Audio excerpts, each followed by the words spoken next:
যখন ছোট ছিলাম তখন একটা হরর মুভি দেখেছিলাম বলিউডের, কী যেন সিনেমাটার নাম ছিল কালো।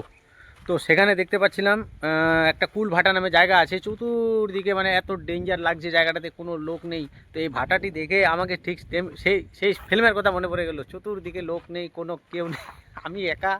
তো হ্যালো বন্ধুরা, আমি এখন দাঁড়িয়ে আছি আমাদের উত্তর দিনাজপুরের পারধার বিখ্যাত ইট ভাটার সামনে, এসপি ইট ভাটা।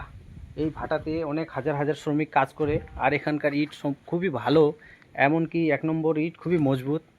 বাকিটা এখানকার মানুষদের জিজ্ঞাসা করব। আর দুঃখের বিষয় হচ্ছে আজকে কোনো লোকই দেখতে পাচ্ছি না ইট ভাটায়।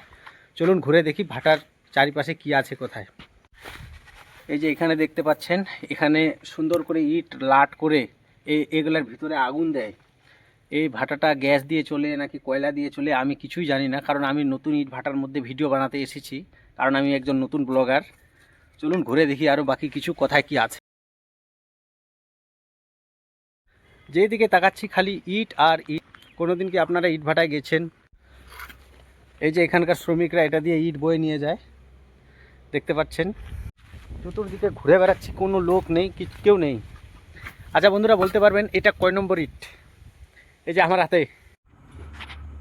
এই যে সামনে যেটা দেখতে পাচ্ছেন টাওয়ারের মতো, এটা ধোঁয়া বার হয় ভাটার গ্যাসটা। সামনে একটা ট্রাক্টর, এদিকে একটা আছে জেসিবি, আর একটা ফাইটার, এগুলা দিয়ে ইট বহন করে।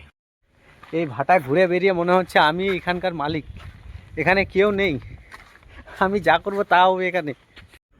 মানুষ তো অনেকক্ষণ ধরে খুঁজলাম কিন্তু কাউকে খুঁজে পেলাম না, শেষে একটা গরুকে দেখতে পেলাম। লে লে লে লে খা খা। খাবে না, আমাকে দেখে এটাও ভয়ে পালাচ্ছে, কারণ ভাটার মধ্যে এটাই একটা ছিল, কেউ থাক আর না থাক, প্রচণ্ড রোদ করছে ভাটার মধ্যে। ভাটায় এসেছিলাম, ভেবেছিলাম কেউ কাজ করবে, অনেক লোক দেখতে পাবো, অনেক আশা নিয়ে এসেছিলাম, কিন্তু এমনটা হলো না। তো যাই হোক, কোনো ব্যাপার নেই, নেক্সটে আবার দেখা হবে। তো আজকের মতো এখান থেকেই। আজকের ব্লগটি আপনাদের কেমন লাগলো কমেন্টে জানাবেন।